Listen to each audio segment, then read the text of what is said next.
Hello, beautiful humans. Welcome to the Human Beauty Movement podcast, your source for hope, healing, happiness, and humanity. My name is Jennifer Norman. I'm the founder of the Human Beauty Movement and your host. This podcast is here to guide you on your journey of self-love, empowerment, soul alignment, and joy. With each episode, I invite beautiful humans from all corners of the globe to join me for open conversations about their life lessons and the important work that they are doing to help heal humankind. Take a moment now to subscribe to this podcast so you don't miss an episode. I'm so glad you're here joining me for today's show. Today, we have an extraordinary guest whose journey of empowerment and creativity is sure to leave you inspired. Deborah Weed is an award-winning author, motivational speaker, and the founder of the Self-Worth Initiative. Her own personal journey is a powerful testament to resilience. After a successful career in corporate marketing, a misdiagnosis left her bedridden for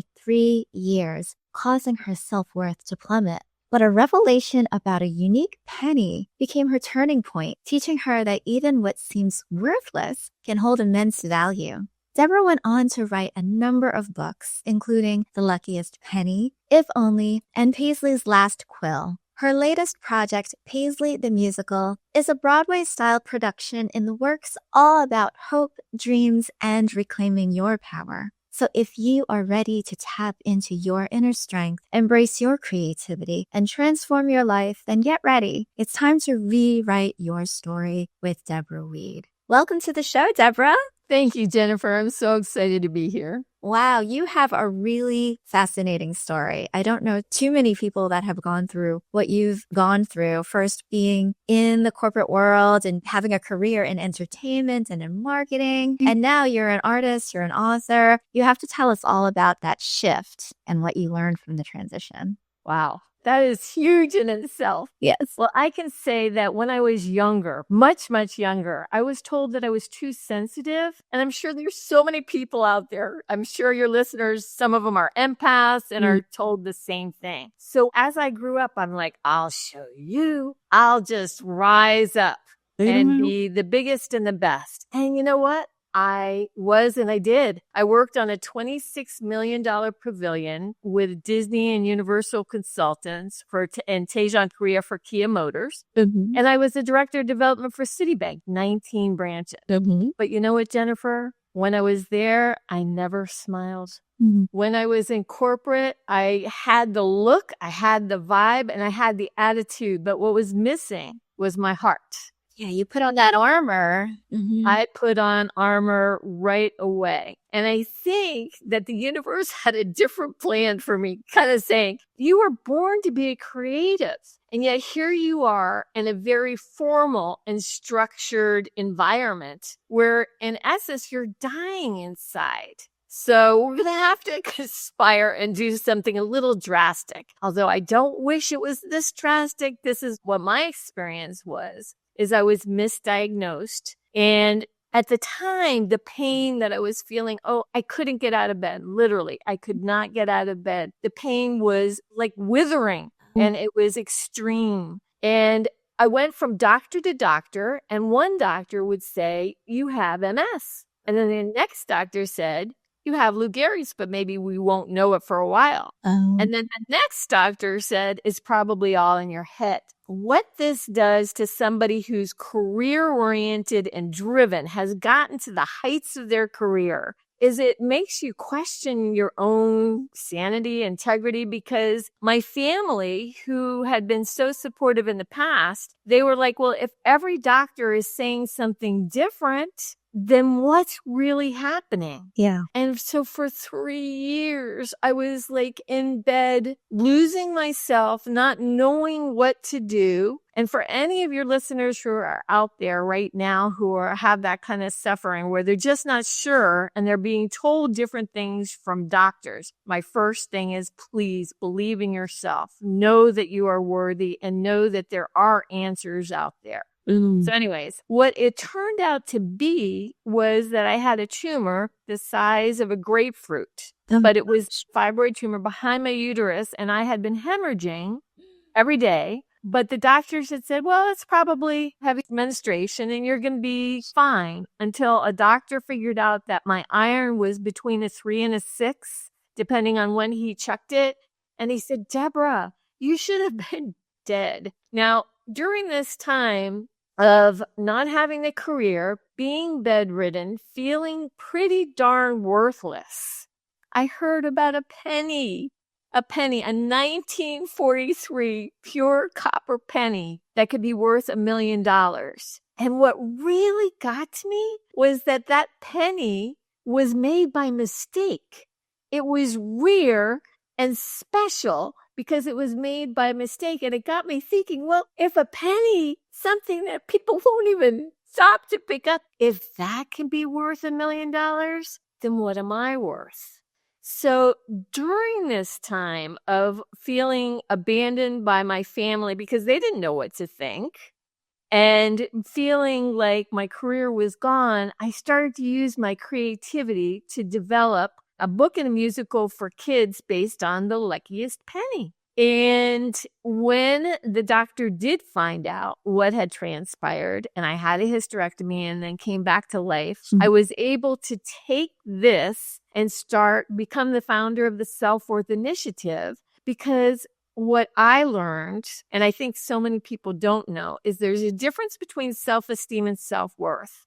Self-esteem is like, hey, I did a great job in that career. Wow, that is so cool. Look at who I am. Whereas self-worth is, what do we place? How much value do we get to decide how much we're worth and why? And I was thinking, gosh, what a perfect way to teach kids how much they're worth through the eyes of a penny that could be worth $1 million.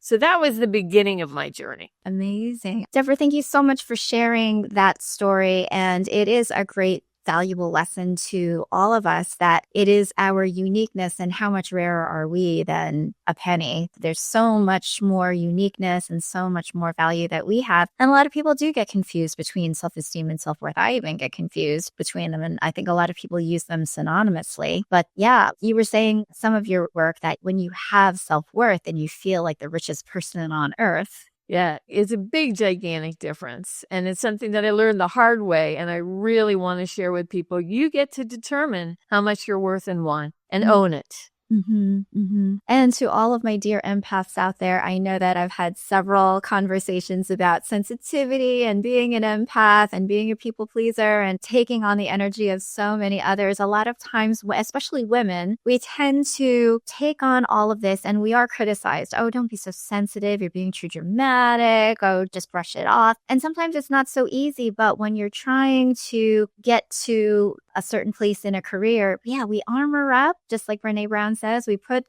that on, we create this shell, and we just trudge in, and we lose a bit of ourselves. We lose a bit of what makes us so special deep within. It's almost like we are denying that integrity of ourselves. We're losing that in the process of trying to fit in or stand out in a way that we feel that we would get accolades or some sort of a semblance of worth, some sort of external validation by a title, by, oh, look what I have done, look what I have accomplished. But then that can lead to such deep dissatisfaction with oneself. And some would say that could also create a lot of physical stress. It could create a lot of physical ailment, not to say that that's what caused the tumor or a lot of these things. Some people will say it is all in your head. Oh, fibromyalgia. A lot of people discounted that as an actual diagnosis until we realize, yes, it actually is something that is absolutely valid. Fibromyalgia is real. But wow, you were finally able to come to a understanding of what the heck was going on with you. Thank goodness. And it takes that trial and that persistence and not giving up on yourself and really just continuing to find what can work for you. And thank goodness you did. How long did it take you after you had your hysterectomy? How long were you able to get back on your feet? I was able to get back on my feet pretty quickly because I had created the musical and I wanted to get it out there. And we performed it in New York and we performed it in Miami for thousands of families and their kids. And the reaction was amazing. Absolutely, positively amazing. I think that trauma For me, Jennifer, trauma is sometimes feels like a big boulder that's inside of you. And because you put all the stuff inside, the emotions, the feelings, everything that you were just mentioning, creativity is like water. It's like a God-given talent or something that just flows through us. And if we can push it out into the world, if we can let it channel through us, that is one of the most healing dynamic forces that there is, that we're gifted with. So I was able to learn right there and then that creativity was the thing that was going to save me over and over and over in my life.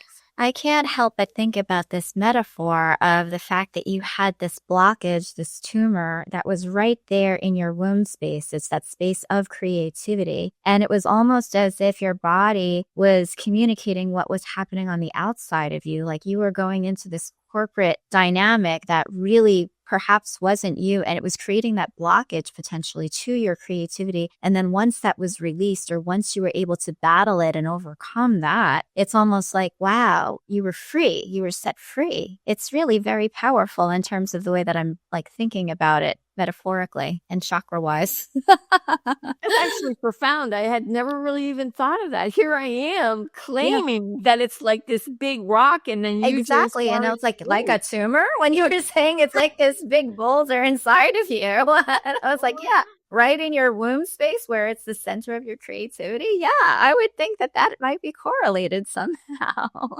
You know what? I do believe that that's true. I do believe that life was redirecting me and had to do something drastic to get my attention, because trying to be unsensitive when that's one of my gifts, creativity and sensitivity and being an empath is one of my gifts, and probably so many people's gifts. It's like killing and when yourself. we try to diminish that, we take away from ourselves and probably lose that quality that makes us shine. Yeah. Well, gosh. Yeah. You never want people to go through tragedies, especially ones that are life altering, like risk taking, very serious, like almost fatalistic. But I'm so glad that you were able to come to the conclusion of what it was, resolve it, dissipate it. And now you have such a powerful story to tell. And you have not only your story, but you have these stories that you've created. So let's back up and talk about Paisley, because you mentioned the musical, but I want to talk about Paisley the Porcupine and the Quills and all of that. Can you share with the audience what that beautiful story is about? Absolutely. And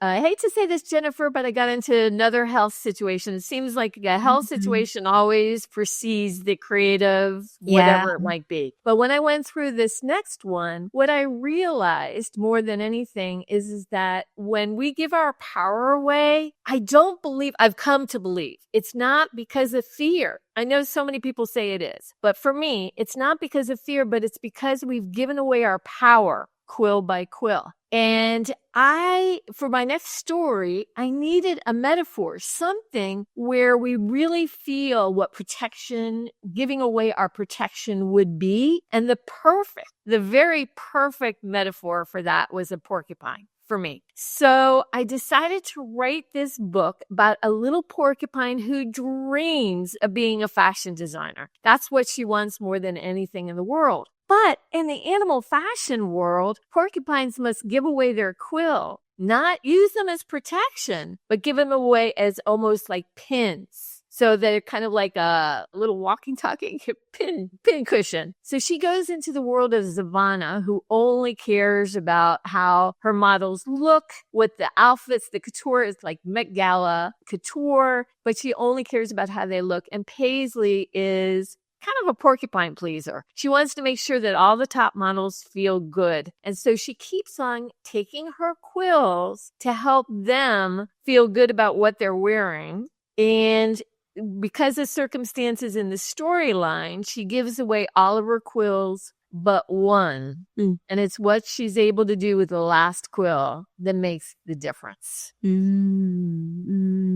So she's giving away her own, like that thing that makes her unique, which is like the quills, to other people so that they look good, or so that they can actually go out and be fabulous. And meanwhile, she's kind of diminishing her own protection, then I think that she loses her own feeling of self-worth, but then was able to recover it with the power of the last spell. And you don't have to give it away. We don't want to have any spoilers here, but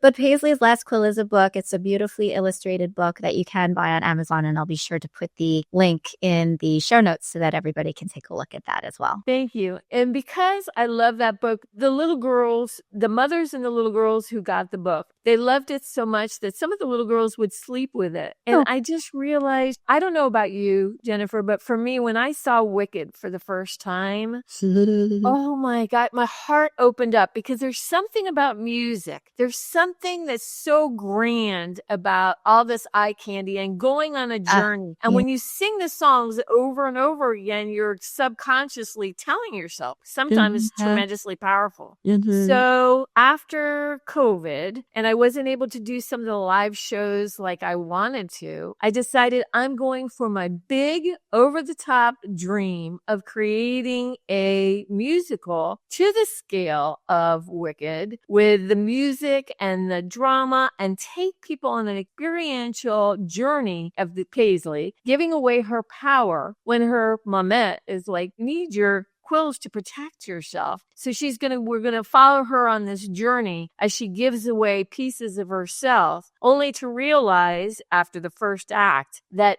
even though she stood for everybody, nobody stood for her. And when that happens, I think to all of us, we have to find ourselves. We have to stand for ourselves. And by the conclusion of the musical, I'm hoping, it's my greatest wish that people walk out going, I can take back my power. I know how to take back my power because I've been moved to know that especially as a creative, that if I don't pursue my dream, I've already lost. Exactly. Wow. Is there like an Alphaba war cry? Yeah. It's different. Very empowering.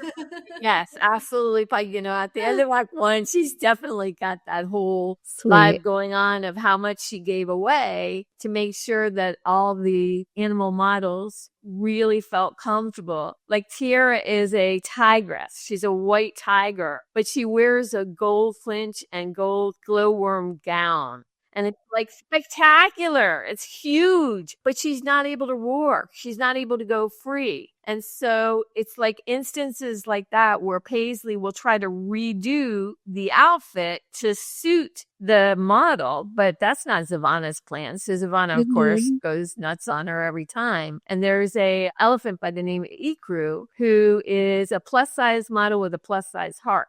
Oh. And Zavana wants to have her shrink and really eat celery and exercise, but that's not her body style. That's not who she is. And once again, Paisley is always trying to make things right. So that gives you a little bit of an idea of some of the characters in there that really are going to explore in a huge way what beauty means. Oh, that sounds so precious. And I just have like this visuals in my head of all of the colors and all the fanciful costumes and the music and how the attitude is. And so, yeah, it sounds really special. So we're working on all the music and we're thinking of having a global collaboration where literally we look for all the creatives out there looking for the next Idina Menzel. Some, people who are going to just step forward and be absolutely amazing in the actual production. Wow. So you haven't had any performances yet, and you are still in the works of sourcing your cast, of getting this to the kind of high-level Broadway-style musical that you really want to. You have almost like an open invitation for people to participate in this process. Oh, absolutely. I think it's going to be, at the end of the day, it's going to be a global collaboration because there's so many theatrical things out there in Broadway that are amazing. But this is so original from the standpoint and timely because of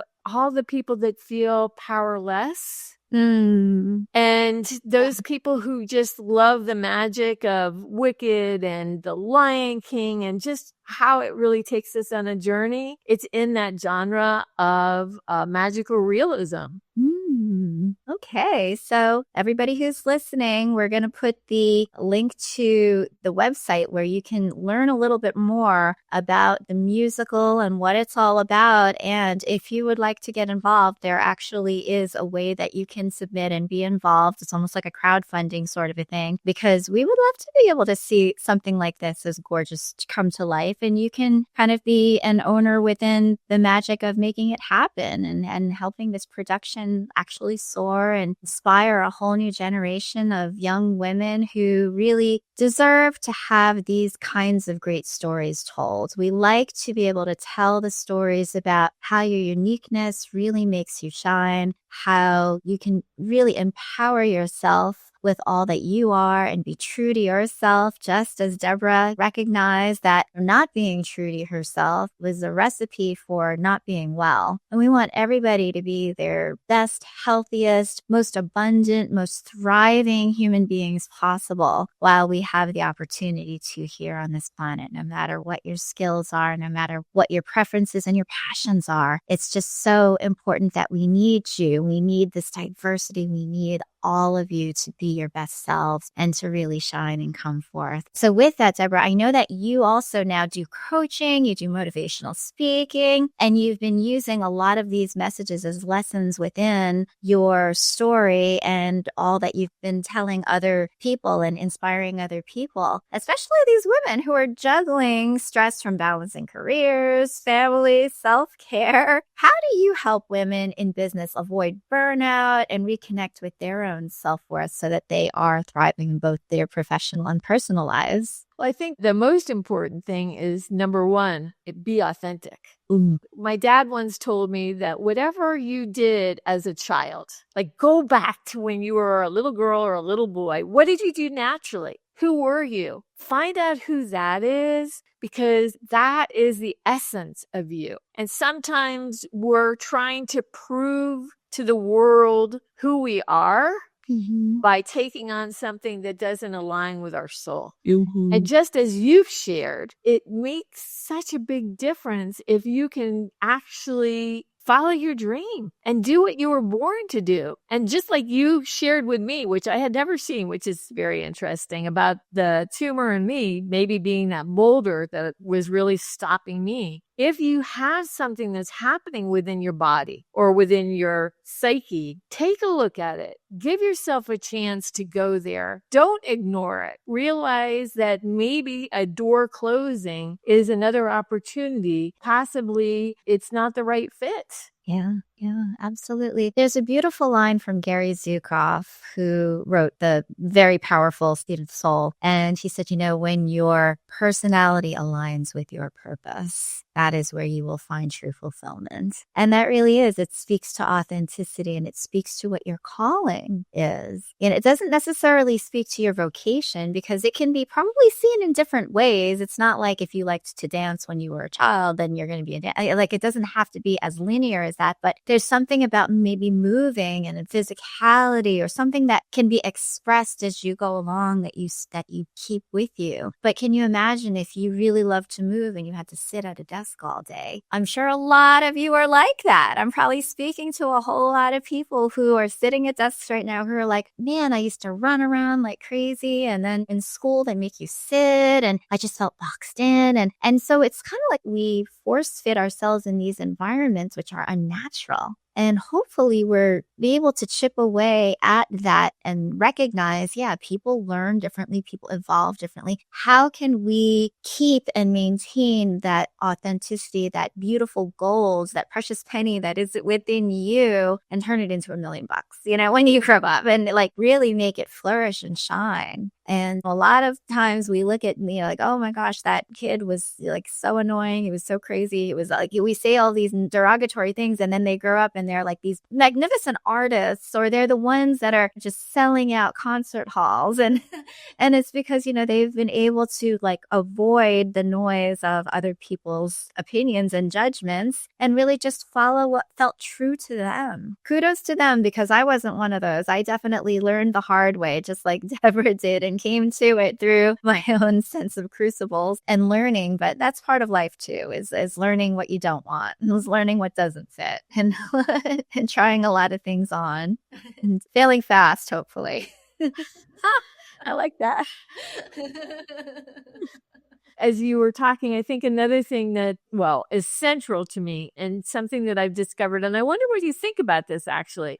I think that nobody can take our power from us. We're the ones that give it away. And often we feel like, no, that's not the case. Look, that person's behaving badly, or this is happening over there. They're taking away my power because they're upset or they are yelling at whatever it might be. But no, what about those people that can just show up and they can just stay so centered and they don't give away their power, and you can feel it. You can feel that they're fully contained. That's the only way that I can put it. They're fully contained. There's nothing leaking. There's not many people like that, but I've met a few. Yeah, that is so true. And I think when we start looking externally and we say, oh, that person took away my power, or it's because of that, that is unfortunately victim mentality. It's unfortunately like we perceive that that is the case, but it really is. We are sovereign souls, truly and deeply. We have our own power, and only we can give permission for somebody else to take it away. Just like we are the only reason why we get offended. You can choose not to be offended if you just don't care about what other people are thinking about you or saying, or you can get triggered, or you can let it really bother you. But you have the power within you to make those choices, to decide what you're going to listen to and take inspiration from and really seek in terms of what is positive for your own personal development. Or we can make other choices which are a bit debilitating. And I think that in the case of career, it's a hard one. We know that because it's like, oh, there's stress and there's like the worry, oh, I've got to make a living. Oh, what makes the most money? Oh, what will my parents say? Oh, and so we have all of these voices and all of these stimuli outside, really kind of eating and feeding on our egos. And that's one of the main reasons why we decide to go into certain paths. It's like, well, what's available? What can I do here? And this is the only thing that seems to be available to me, rather than the harder thing to do is to say, I'm going to be that starving artist for a while and until I make it, or I'm going to find satisfaction in this life being a starving artist because I would rather create and not have maybe the mansion on the hill, but I have a really good life because I'm doing the things that I love. And as long as I'm getting by, then that's okay. So it's like a different perspective and a different shift in priorities of what is the right life for you and how are you going to find your joy and your happiness and your meaning. Oh, I love that. And when you were speaking, when you were talking about this starving artist, I'd like to share a quick story with you. It's a true story, actually. I have a friend who she wanted to be a Puerto Rican artist, and she spent years. I was going to say, but she was from England. Sorry. But a Puerto Rican artist started.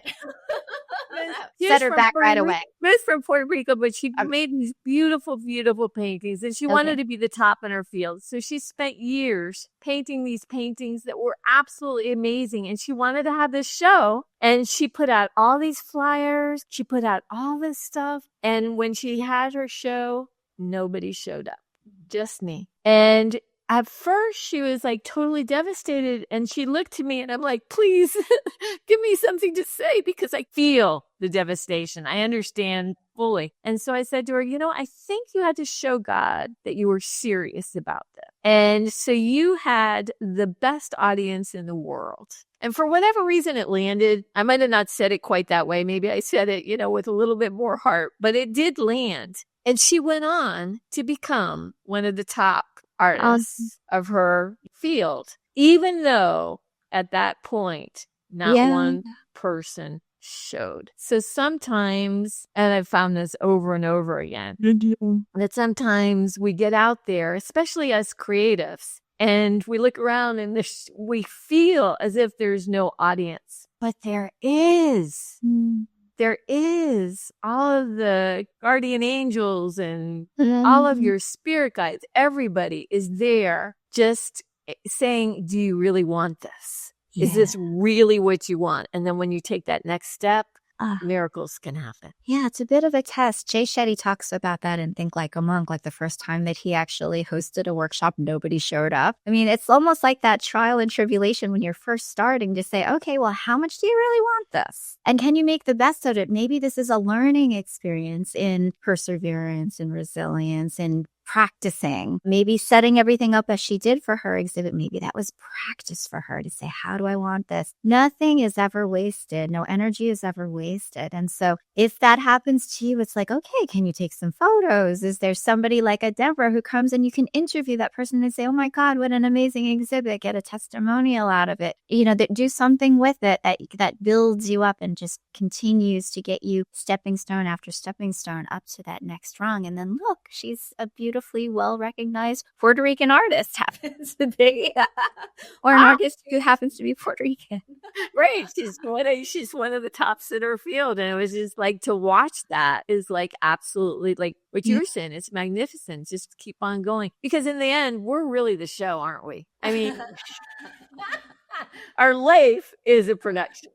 Yes, it is. Yes, it is. Oh my goodness, how beautiful. And you've also written another book called If Only. Can you share If Only with the audience here today? Yes. If Only is a fable for adults. It is absolutely positively a fable for adults. And it's about a snowflake who's going to take her leap of faith with faith. And so as she takes her leap, she meets a bird and the bird is flying and she's like, I want wings. Why don't I have wings? And Faith tells her why. And then as she goes down further, she lands on a tree and she's like, I want roots like this tree. Why don't I have roots? And Faith tells her why. And as she goes through her transition of learning about love, learning about what happens when you melt, Faith is kind of with her every step of the way until she has an epiphany. And it's a huge epiphany that I think all of us need,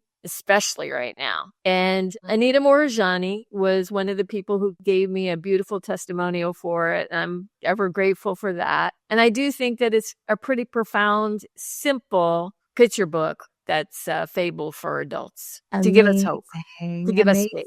Excellent. Wow. So what else do you have coming up? I know that Paisley the Musical is probably taking up quite a bit of your time, but what is on the horizon for Deborah Weed? Well, I think the biggest thing is definitely the musical. I mean, when I was a little girl, even when I was 16, my mother had a talent agency. So I was producing shows, ever since I was really, really young. And there's nothing better than sitting. Most people watch the show. I watch the people. If I can bring smiles and hope and happiness and joy, if I can have people that really go through an experience and like they're touched. When I had the families with the luckiest penny just thanking me, saying, but not really me because it was channeled through me, but thank you for sharing with my child what self-worth means, because how do you tell a 6-year-old what self-worth means? It's near impossible unless they see a story about pennies and why they're worth what they're worth. So yeah, I'm going for my opus. I'm going for my big over-the-top dream to produce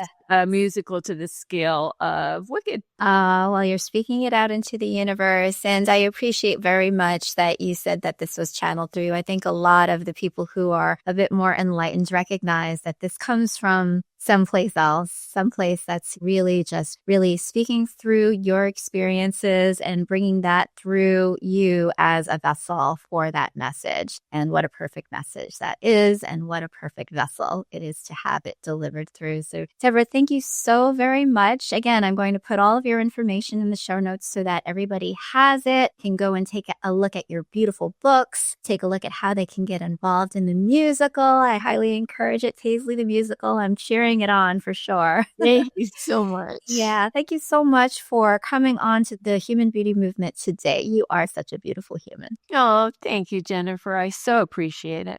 Thank you for listening to the Human Beauty Movement podcast. Be sure to follow, rate, and review us wherever you stream podcasts. The Human Beauty Movement is a community-based platform that cultivates the beauty of humankind. Check out our workshops, find us on social media, and share our inspiration with all the beautiful humans in your life. Learn more at thehumanbeautymovement.com. Thank you so much for being a beautiful human.